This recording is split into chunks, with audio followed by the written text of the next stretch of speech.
I'm Dom Nicholls, and this is Ukraine the latest.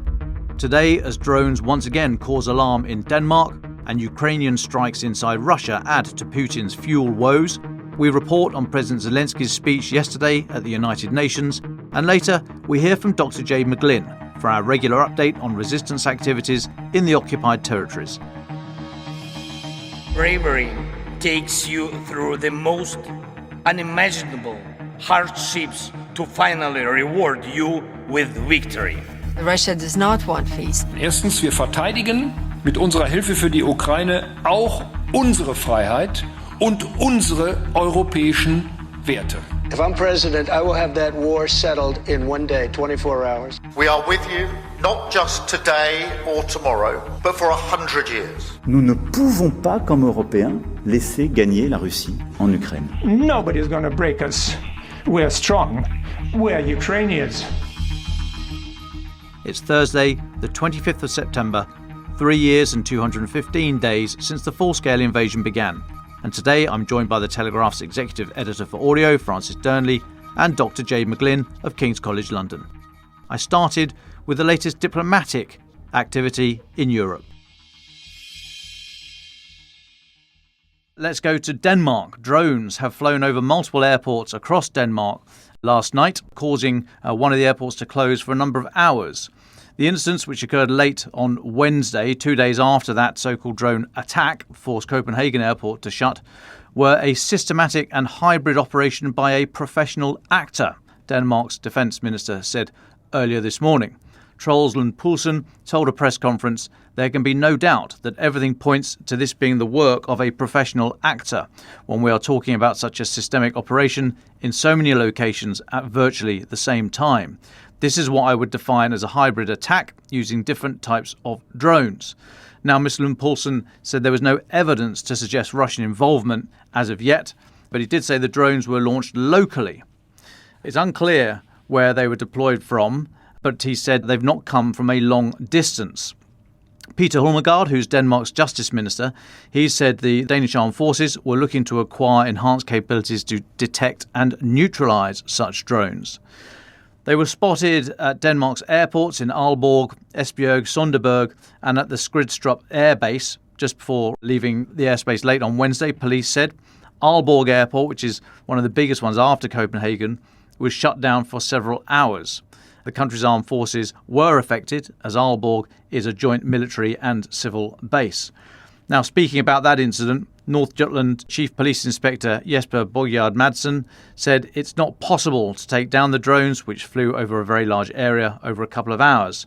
Skridstrup, that's in southern Jutland, is also the base for Denmark's F-16 and F-35 fighter jets. Police there said they could not specify the type of drones or if they were the same ones that flew over Copenhagen Airport on Monday. Now, Mr. Poulsen's comment there about they've not come from a long distance got many people in the open source intelligence community looking at maritime and air traffic, including me and Gaz, Gareth Caulfield here. And we noticed this morning, looking around, we saw a Finnish Coast Guard helicopter, had a very close look at a Russian-flagged vessel, Astral 1. That's a Russian-flagged general cargo ship.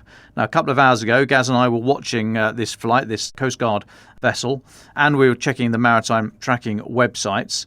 I've seen a number of open source reports alleging the Astral 1 may have been connected to these drone flights, suggesting that perhaps the drones came out of containers, a bit like Operation Spiderweb, but maritime traffic goes through Danish waters and drones fly off them. That's the suggestion. The Astral 1 is sanctioned by the US. If you have a look at the maritime tracking websites, you'll see from Monday, north of Danish waters, it had a very, very odd track. It was very uneconomical with its use of fuel, put it that way. It was stooging around all over the place. Either that or the captain had been on the Medvedev again. The Finnish Coast Guard helicopter went out, we think just did one pass of it, looking at the track, and is then back in Helsinki. Now, linked to that, Turkey says it sent an E-7 Peace Eagle airborne early warning aircraft to Lithuania on Monday in response to those drone incursions over Eastern Europe. This is Turkish officials talking to Bloomberg. So it's very, very hot at the moment on the drone incursion, testing airspace, etc., unless it's all completely innocent and these are just hobbyists. but we'll keep you updated. Right, let's go into Russia. And Ukraine's military intelligence department, the HUR, said they'd struck Russia's oil terminals in Tuapse and Novorossiysk on Tuesday. Now, Novorossiysk is about 70 k's southeast down the Black Sea coast from the Kerch Bridge, and Tuapse is about another 100 k's or so further along. So a source in the HUR speaking to Kyiv Independent said naval drones targeted key logistics facilities belonging to the aggressor state on the Black Sea coast. Together, the facilities have an export capacity of 2 million barrels of crude oil per day. Now, the Caspian Pipeline Consortium confirmed that its Novorossiysk office was damaged in the strike. That consortium is a joint venture of Russian, Kazakh and international companies. They operate a pipeline carrying oil from Kazakhstan's western fields to Novorossiysk's sea terminal and then out to the world. You will find very dramatic footage online from the attack. You see a maritime drone, Ukrainian drone, inside the port infrastructure, manoeuvring around in the calm water inside, being shot at, and then veering to one side and exploding against one of the oil loading piers. Now, other unverified footage that I've seen shows buildings reportedly on fire in central Novorossiysk. Russian authorities reported 2 deaths and 6 injuries in the city, and say a local hotel about 2 kilometres away from the port and at least 5 other nearby buildings were damaged. No way of verifying that. Now, still in Russia, a Ukrainian drone struck a chemical plant in Russia's Krasnodar Krai region last night. That's to the east of Crimea, sparking a fire and forcing an evacuation. This comes from Russian independent media outlet Astra reporting. Regional officials said debris from the attack ignited the blaze there. Local Russian authorities did not name the facility, but Astra says it was the Eurochem Belorochensk fertilizer site, one of the largest fertilizer producers in Russia that also produces components for ammunition manufacturing. Russia's defense ministry said it had intercepted 55 Ukrainian drones over Rostov Oblast, Krasnodar Krai and occupied Crimea, as well as the waters of the Black Sea and the Sea of Azov. Now, regarding the ongoing Ukrainian campaign against Russia's oil sector, Russian pro-government media outlet Kommersant reported yesterday that around 50% of gas stations in occupied Crimea have stopped selling gasoline due to fuel supply disruptions. They're citing monitoring data from 17,000 Russian gas stations and said shortages were also recorded in other regions. But they said the situation was most acute on the peninsula in Crimea. I've seen other reporting alleging fuel restrictions have now reached Moscow and St. Petersburg, so it is really starting to be very obvious. Sticking on the peninsula, Crimea, back to reporting from the HUR, from military intelligence, Ukraine's military intelligence. They said this morning they'd destroyed 2 Russian An-26 transport aircraft, the big Antonov, well, they're propeller-driven, but they're pretty big Antonov transport aircraft, and 2 radar stations in a drone attack. In a post they put on social media, they said, "How well the Moscovites An-26 transport aircraft burn. Watch the video." So I did. I watched the video, and I would say it's almost certainly 1 aircraft and 1 radar station definitely hit. The footage from the attacks on the other aircraft and the other radar station, less clear. Do go and have a look for yourself. Comes after last Sunday's attack in Crimea, where 3 Russian Mi-8 HIP helicopters and another radar station were hit in Crimea. And on Monday, remember those 2 BE-12 Chaika amphibious aircraft were hit. All points to a lack of Russian air defence in and around Crimea. The question, of course, is can Ukraine turn that local, perhaps very local, limited air superiority to their advantage? It's worth noting, connected to all this, that the Ukrainian Air Force said earlier today that they'd shot down a Russian Su-34 fighter jet in Zaporizhia Oblast about 4 a.m. local time. They said the warplane had been attacking the city of Zaporizhia with guided aerial bombs at the time of the strike. Now into Ukraine, and a lot of this reporting comes from freelance journalist Tim White. So Tim, thanks for this. Attacks across the country yesterday in Kirovrad region, right in the centre of Ukraine. He said 3 villages were without power after a number of drone strikes. The city of Alexandria, that's about 40 km southwest of Kremenchuk, was heavily attacked. No casualties, thankfully. But further west, a similar situation in Vinnytsia. Part of the city was cut off from power and local train traffic was stopped as well. There were no reports of injuries, according to the regional council there, but they did say that power and train operations were disrupted, although they've now been restored.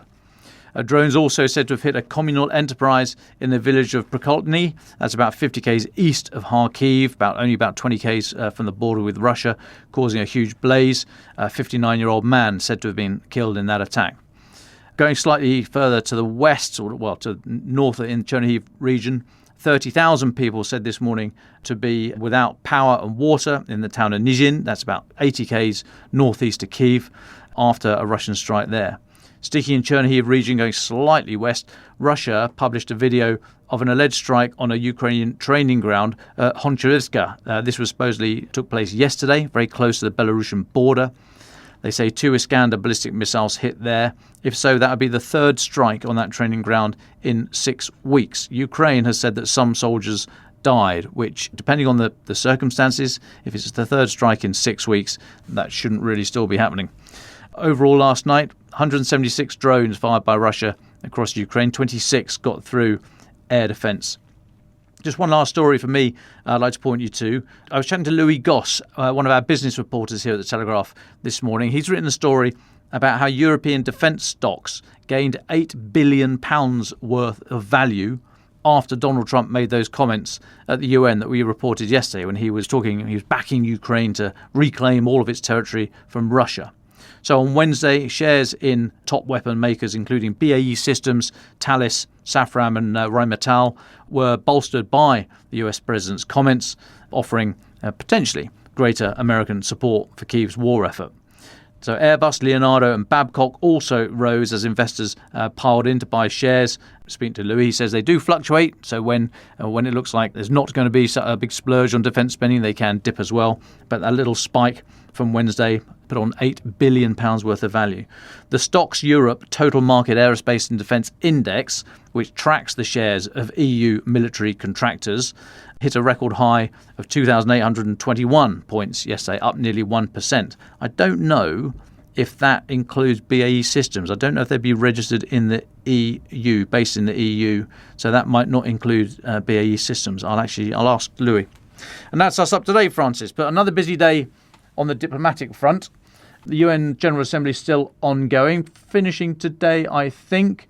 But what's the latest from the diplomatic side? Well, thanks very much, Dom. I'm going to start with President Zelensky's address to the UN General Assembly in New York yesterday. A more interesting speech than one might think from some of the headlines. It was quite substantive, so I can only focus on a few aspects which caught my eye, but we'll link to the full version in the show notes. The top line, perhaps unsurprisingly, was on the erosion of international law. He said, "Today, no one but ourselves can guarantee security. Only strong alliances, only strong partners, and only our own weapons. It's sick, but that's the reality. Not international law, not cooperation. Weapons decide who survives." You know perfectly well, international law doesn't work fully unless you have powerful friends who are truly willing to stand up for it.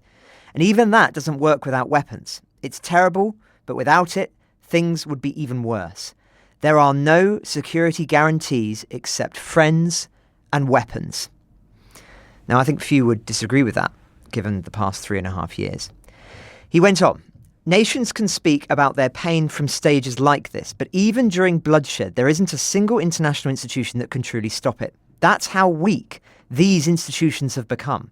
What can Sudan, Somalia, or Palestine, or any other people living through war really expect from the UN or the global system? For decades, just statements, and even everything happening in Gaza remains without a way out. Even now, Syria, after all the changes, still has to appeal to the world to ease the sanctions that are choking its economy. It has to ask and wait.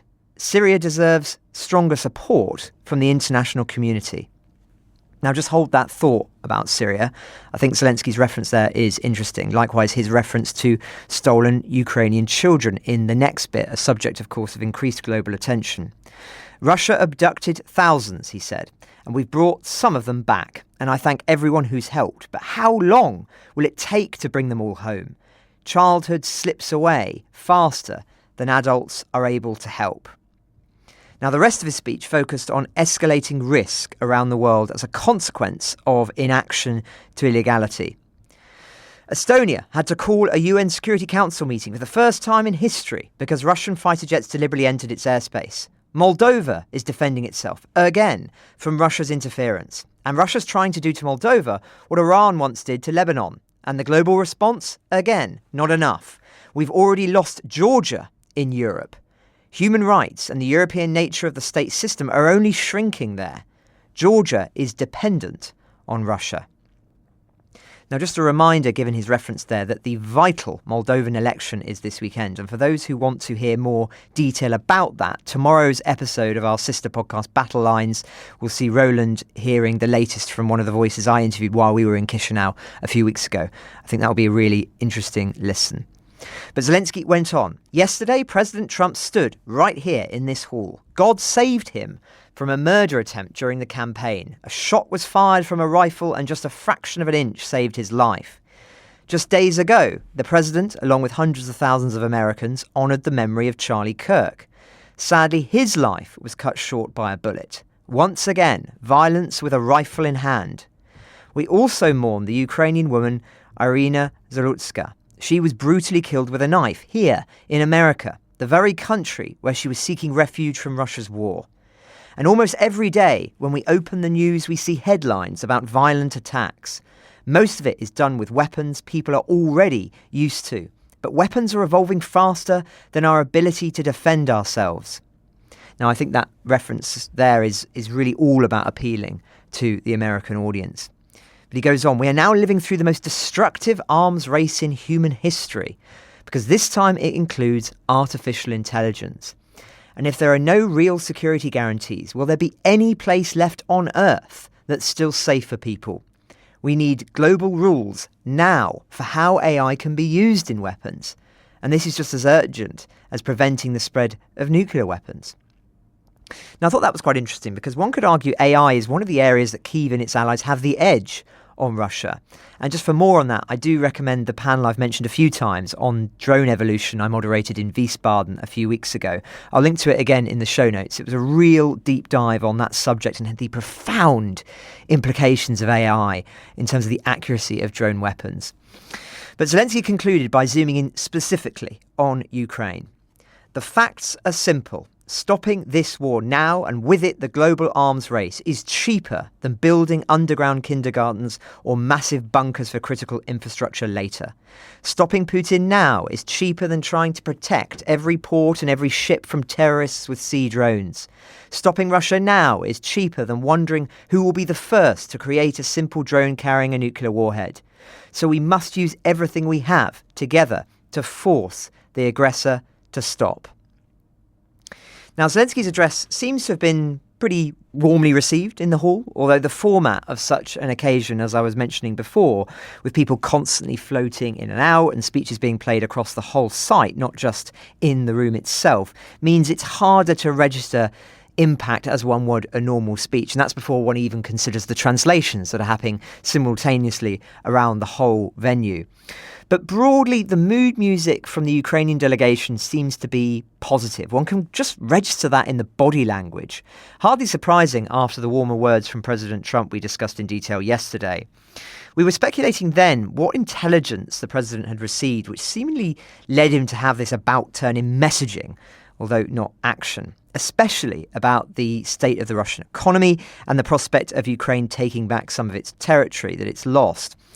Well, the Wall Street Journal say today that the meeting Zelensky and his team had with President Trump included an update on current battlefield conditions and, according to two people familiar with the situation, noted that Russia had little progress on the battlefield and made Trump aware of a planned Ukrainian offensive which would require US intelligence support. Now, we don't know anything more than that, but it could explain the so-called vibe shift we are seeing. Vice President J.D. Vance also said this yesterday.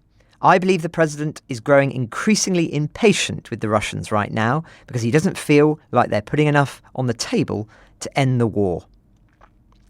But before we go to Jade, I just promised to return to Zelensky's reference to Syria. As you'll recall, the fall of the Assad regime there was seen as an example of Russia losing its influence over a country. It was a humiliation, really, for them. And so it makes sense for Kyiv to be more vocal than others in the support of the new regime that's taken over there.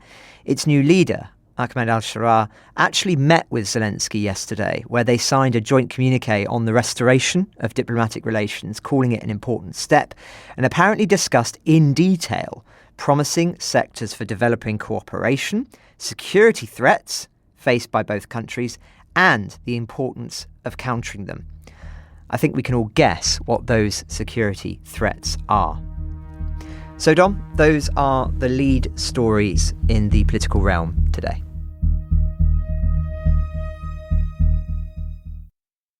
Earlier, Francis spoke to Dr Jade McGlynn for the latest of our fortnightly segments dedicated to the occupied territories. Further to the latest resistance activities, it includes discussions of various war crimes that have reportedly taken place, so listener discretion is advised. Francis ends by asking about the reaction of people in the occupied territories to the suggestion by President Trump that Ukraine could take back all of its territory. This is their conversation. Well, Jade, it's always a pleasure to have you back on the podcast reflecting on the situation in the occupied territories and often relating as well to the resistance in them. First of all, we're just going to start by talking about a particular incident which has been quite widely discussed in the last few days across Ukrainian social media. And we knew that we were going to be talking to you this week, so that's why we've not mentioned it before now. Perhaps you can summarise that story, Jade, and its implications on the issues we often discuss together. Yes, of course. Thank you, Francis. Very horrible story, or very horrible evidence, I suppose, has been doing the rounds. At the moment, it's a video that has been married with SBU intercept, which they've put over the video, which comes from drone footage up in the area around Liman. What it shows, and it still has to be verified by non-Ukrainian sources to my knowledge, is Russian soldiers killing a civilian family and being encouraged to do so in a premeditated way, to go in and to kill all of the family, except for the little girl who they take hostage as a human shield. So I can share one link, for example, because this took place in the area of responsibility of the 3rd Army Corps. So it's near broader area of Liman, but in particular a settlement called Shandrikholove. According to the 3rd Army Corps, the enemy, what they describe as the enemy, is using her as a cover, the little girl as a cover for their sort of further advancement of their groups in this direction. There's a Russian commander who has the call sign Bali, who gives the order in the intercepts to destroy the civilian population. He instructs his troops to act quickly and to kill everyone indiscriminately. As I said, the video is quite grim watching. It does appear to be the documentation of a war crime in real time by the units, and particularly when combined with the radio intercepts, which are obviously currently in Russian, it would appear again to strongly suggest a very premeditated nature of these actions. It's a very grim watch. It's quite widely available across Ukrainian social media, but I would warn anybody watching it that it is grisly content. We will certainly add a link to it in the show notes for those who wish to have this record for their own work. But yes, it is extremely graphic footage, so discretion is advised. But sorry, I interrupted you, Jen. No, I was just going to say that it reminded me of some conversations that I've been having out here in Estonia, because it's Estonia's first Defence Week this week. And there's been a conference going on, and there's been various exhibitions, and having a conversation with somebody who was not Estonian, I should hasten to add, about whether or not Russia is still committing war crimes, because this person who was from Western Europe, said that they don't really hear so much about it, unlike at the start of the war. I suppose this is a very good example. I think, listeners of this podcast know very well that the Russians are still committing war crimes, but this is a very bleak example of just how, forgive me, but I think just morally depraved a state we are seeing. An important reminder that, maybe sometimes just because things aren't always covered, it doesn't mean that they're not happening, but also, especially with so many other awful things happening in the world, to always, for all of us, I think, to always remain sort of human beings and to not become desensitized to the awfulness and to the very criminal nature of what is happening. Why is it, Jay, do you think this particular incident has caught the attention so much of Ukrainians at the moment? We've talked about incidents that are similarly as terrible as this across the course of the war. Why do you think this one has got the cut through that it has? I think it ties into a range of ongoing horrors that are happening, such as the abduction of children. I think, it almost feels like a concentrated version of many different patterns of Russian behaviour at war. The killing of civilians, the abduction of children, the use then of children to essentially disable Ukrainians' ability to fight back, innocent decoys that render it much harder for Ukraine to defend itself. It feels like just the sheer horror of this particular crime captures one's attention anyway. But I think there's also the fact that it does link into these broader patterns of behaviour that perhaps gives this crime, beyond its immediate horror, also a certain kind of symbolic element, that concentration of some of Russia's worst crimes during this war, and indeed, as I said, patterns. So these are patterns you see in many other of Russia's wars over its history. Well, that brings us perhaps on to another subject, which is the broader issue of civilian detainees, which I know is something that you wanted to perhaps touch on in a little bit more detail. Yes, thank you. So the issue of civilian detainees, I think we have spoken about it before on the podcast, and there are some sort of nascent movements to draw much more attention to the minimum 16,000 detainees from the occupied territories who are currently languishing in Russian prisons. I have to say that this number of 16,000 is a wild underestimate, but it's just the closest figures we can verify it. And I would like to talk about one of the reasons why we believe that it's a wild underestimate. What happens when a civilian is arrested, and some of the reasons they might be arrested are, for example, because they have signed up to a pro-Ukrainian Telegram channel, or indeed just a Telegram channel that the Russians don't like. It might be because a neighbour has told on them that they were doing something that they shouldn't have been. It might be because they were genuinely sending coordinates to the armed forces of Ukraine, which many people do. It might simply be a broad roundup according to a quota because, let's say, an FSB base or somewhere else in the occupied territories was hit, and so they sort of pick up anybody who they deem as suspicious, and that could just be because they are a Ukrainian speaker rather than a Russian speaker, for example. I feel like if the Russians were categorizing their reasons, there would be a huge miscellaneous section. That's how I would describe it. What then happens is that they are taken to CISO, or sort of detention areas inside the occupied territories themselves, where they'll be kept, maybe if they're lucky, for a couple of weeks, and then let out, perhaps under house arrest or perhaps not.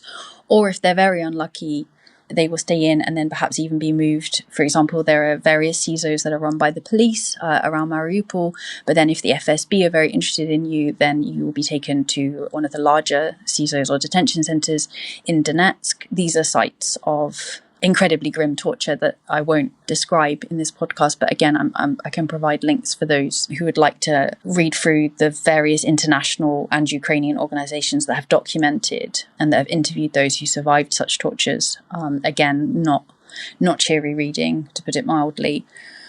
But once being moved to Donetsk, or even if they stay, for example, in a Mariupol or in other cities in the occupied territories, they're essentially undocumented a lot of the time. And so quite often, if somebody goes missing, let's say your relative goes missing on the occupied territories, it's quite normal for you to not hear from them from between 1 to 3 years. And of course, in that time, given the torture that is ongoing, they may just die. There are different efforts, in which case you will never hear from them again. After 1 to 3 years, if there's going to be a sentence, the sentence is done inside Russia, often in Rostov, though not only. And at that point, it's easier to then start to trace people. And again, I'm giving sort of general discussion here. It's very hard to sit down statistically and explain, okay, this is the average amount of time. This is not the average amount of time because of the difficulty of getting this data, bluntly. Once they're moved into the court system, they are then sent, of course, to a prison inside of the Russian Federation, particular sites that tend to hold Ukrainians, where the treatment is awful and the Ukrainians are still left in a lot of legal limbo. And whilst there have been some efforts on the Ukrainian side, certainly to identify, to trace the civilian detainees, and it's worth noting that there isn't much that can be done, but that lawyers and researchers involved argue that if you are able to trace them and provide them with legal support, of course they're not going to get a fair trial, but just the fact that the Russian authorities are aware that people know where these individuals are and that they are willing to provide them with legal support, it does provide some form of protection from the very worst atrocities.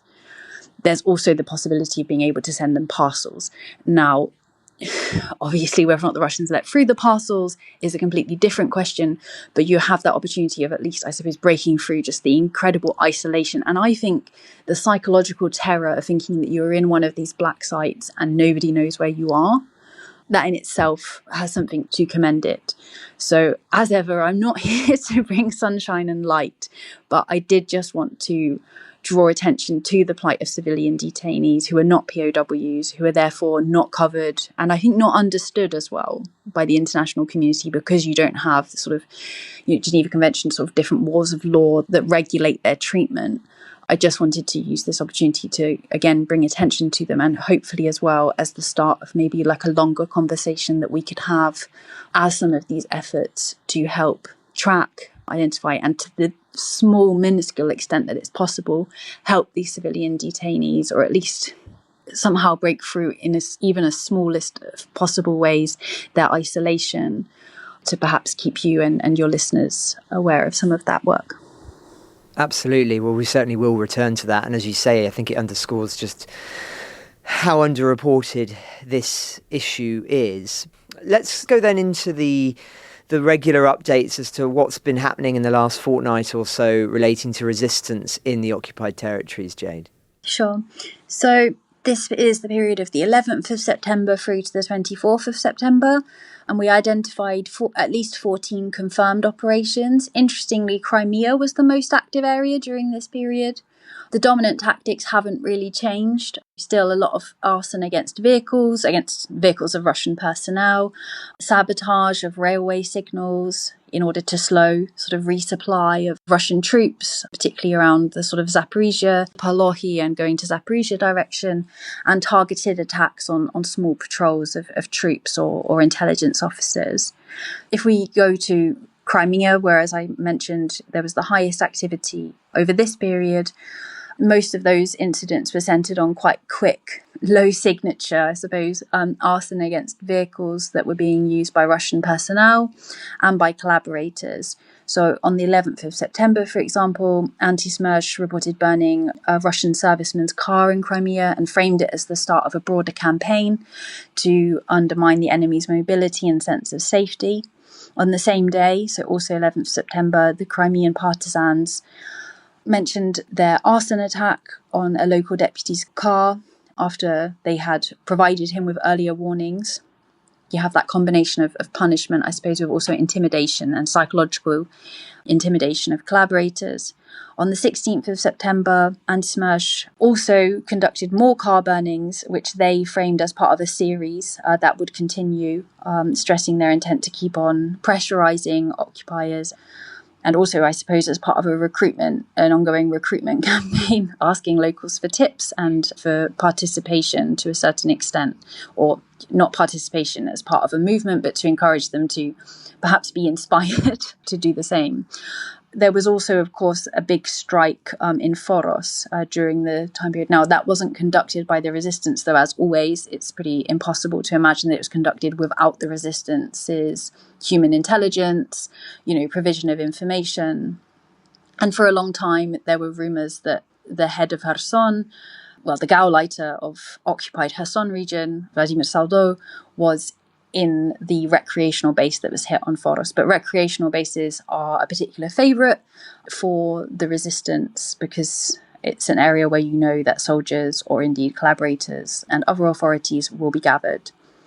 In Kherson Oblast, so just coming north of Crimea, most of the operations there were focused, I suppose, on sabotaging logistics or interrupting logistics. So there were 2 anti-Smersh operations in occupied Kherson region. On the 19th of September, the group claims that it destroyed a car used to deliver ammunition and provided some evidence of prior, very close reconnaissance of the target's home and vehicle. So another example of blending sort of human with tactical strikes or attacks against ammunition delivery, even at the village level. So this was in a very small village called Abrikosivka. little apricot village, I suppose would be the best translation. And then on the 24th of September, anti-Smersh also reported destroying a railway relay cabinet. I have to say, until beginning to really research the sabotage operations of the resistance, I'm not sure I'd ever would have known what a railway relay cabinet was in quite the same level of detail. So I thank them for the new knowledge that I have learned.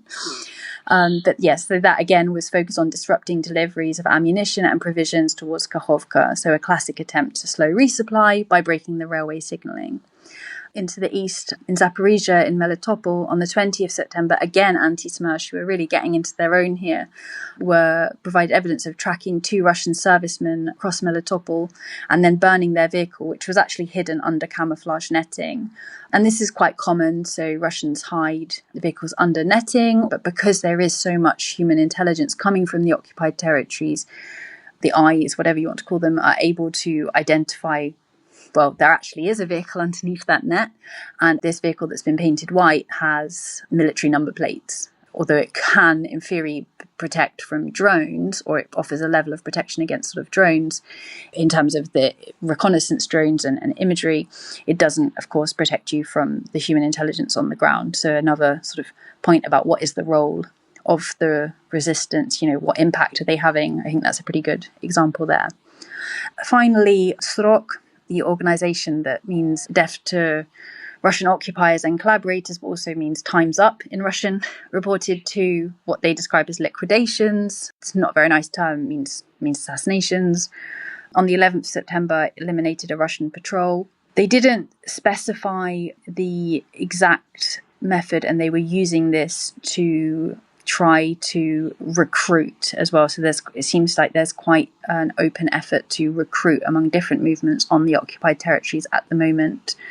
On the 23rd of September, they also reported that they assassinated 2 other members of the occupation forces, but in this case, it was framed very much as a warning message. So we see a certain increase in tempo, not necessarily in the amount of incidents, but in tempo and perhaps a more disciplined messaging coming out from the various resistance groups who often operate in their own silos and rather independently. We're now starting to see a focus on encouraging people to join or to assist, I think would be a better way of saying it, to assist the resistance, but also as well warning the occupiers, this 3.5 years in and you're not safe and you're never going to be safe. So there's a huge psychological impact, especially when beyond psychological impact and messaging, you're also murdering, you're also assassinating people, assassinating occupiers. That's bound to increase the impact, I think, of any messaging campaign.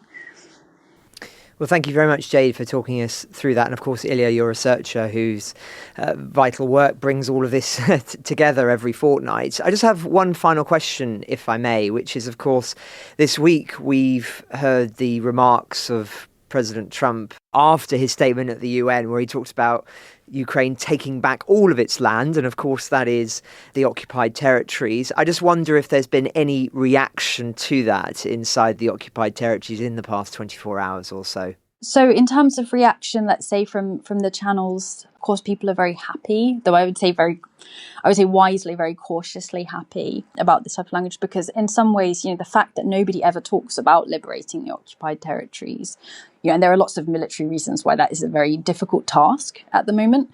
But ultimately, my belief is that this war can only end if it ends in Russia. And I think that only really Russia will ever be able to destroy this iteration of Russia. But that's a slightly different conversation, I suppose. But in order to get to that point, in order to end the war, the occupied territories would need to be deoccupied. That is my reading. I'm not saying I can think of a way to achieve that. If we truly want to end this war, I think that would be a position that many Ukrainians would share as well. So we're not talking about pausing the war, but actually ending. So, of course, it's been welcomed as good news, nice change. There's been lots of bad news, particularly from some of the late night tweets or whatever they're called on Truth Social, but very cautious. And also, I think, an understandable incredulity. Lots of people who are in the occupied territories feel very abandoned, and lots of people's faith, there is no faith in a quick liberation. I would say that's probably for the best in terms of managing expectations, because any liberation that comes will not be quick. So yes, a positive move, but tempered by reality, caution, and an overwhelming sense of abandonment, and also just how difficult it is to live day-to-day life in the occupied territories. There's still no water.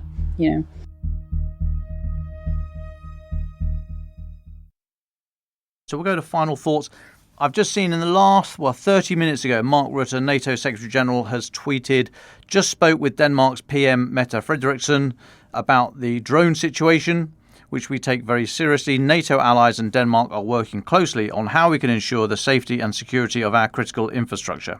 Okay, fairly bland, but we shall see, as I often say.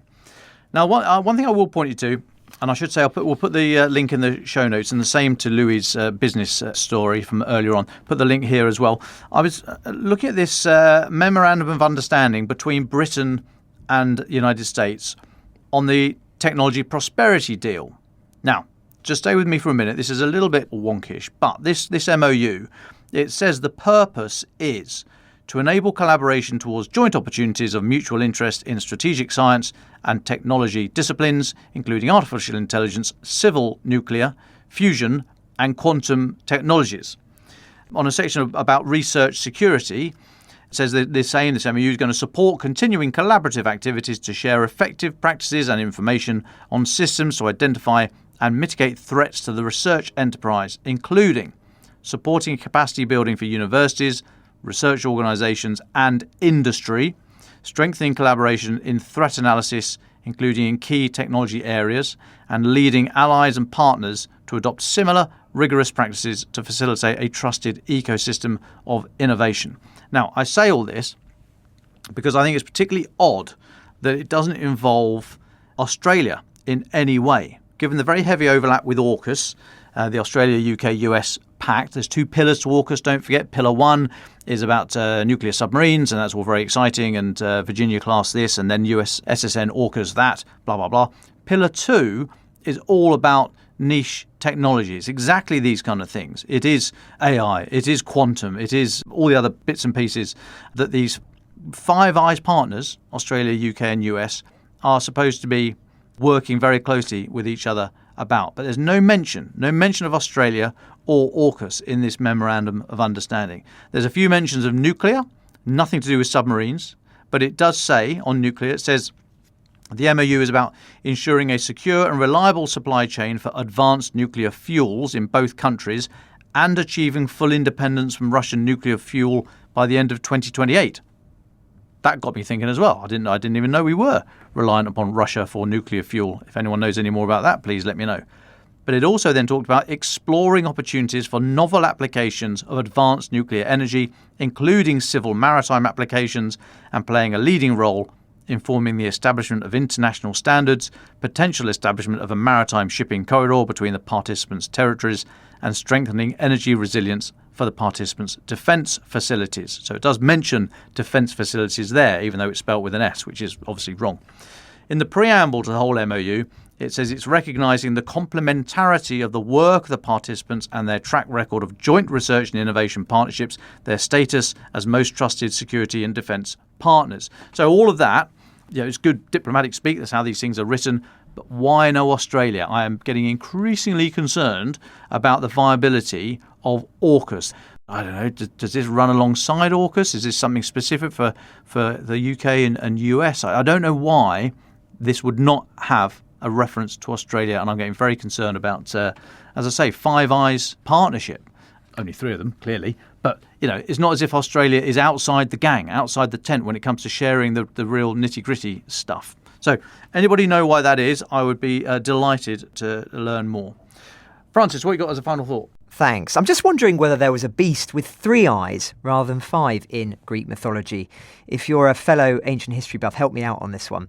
Anyway, to end, an interesting read by Mina Orlander of Chatham House on Professor Phillips O'Brien's Substack, who argues the example of Turkey shooting down the jet in 2015 should be considered potentially differently than if the same were to happen today over Poland. So she writes, first, the Turkish downing took place in a different context. 2015 tensions had been rising over Syria, and it wasn't the first time Russia violated Turkish airspace.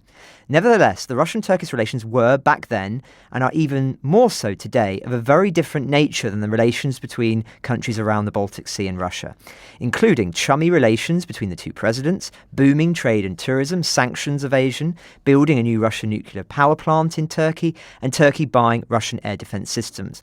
When Turkey shot down the Russian jet, it was like punching your annoying buddy in the face. If Poland shoots down a Russian jet, it may mean something very different and be interpreted very differently by Russia, given that the Polish-Russian relations are not exactly chummy. Second, the decision to shoot down the Russian jet was made nationally by Turkey and did not automatically involve the rest of NATO. Estonia, like the other two Baltic states, Latvia and Lithuania, does not have its own air force and relies on NATO's air policing for the security of its skies.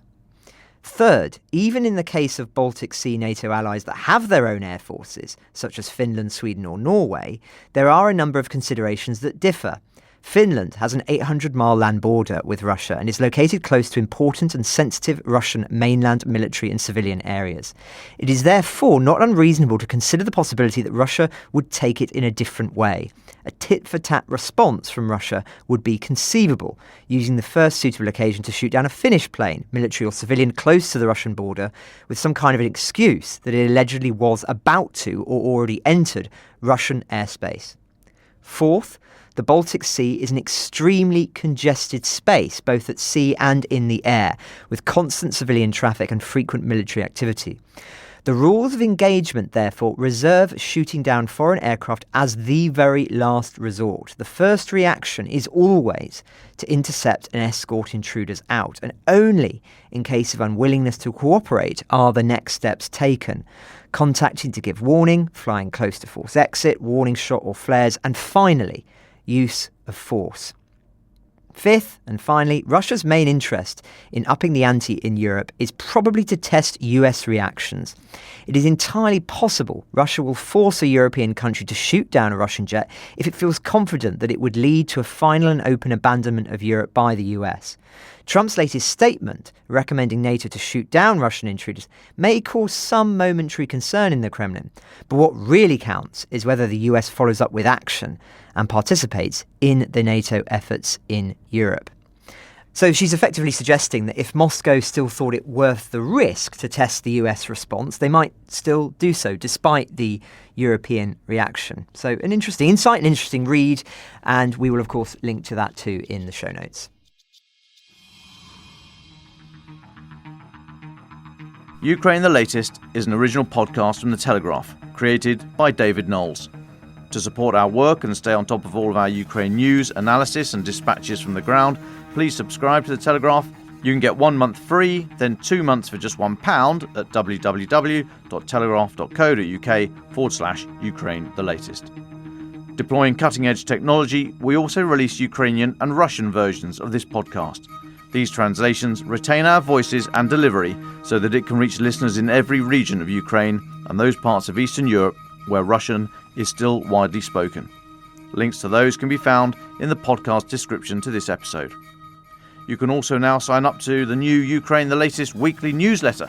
Each week, Francis and I answer your questions, provide recommended reading, and give exclusive analysis and behind-the-scenes insights, plus maps of the front lines and diagrams of weapons, to complement our daily reporting. It's free for everyone, including non-subscribers. You can find the link to sign up in the descriptions for this episode. We regularly have a Ukraine live blog on our website where you can follow updates as they come in throughout the day, including insights from regular contributors to this podcast. We also do the same for other breaking international stories. If you appreciate our work, please consider following Ukraine the Latest on your preferred podcast app and leave us a review, as it really helps others find the show. Please also share it with those who may not be aware we exist. You can listen to this conversation live at 1 p.m. London time each weekday on X Spaces. Follow The Telegraph so that you don't miss it. You can also get in touch directly to ask questions or give comments by emailing ukrainepod@telegraph.co.uk. We continue to read every message. You can also contact us directly on X. You'll find our handles in the description for this episode. As ever, we're especially interested to hear where you're listening from around the world. Ukraine the Latest was today produced by Phil Atkins. Executive producers are Francis Dearnley, Louisa Wells and David Knowles. My name is David Knowles. Thank you all for listening. Goodbye.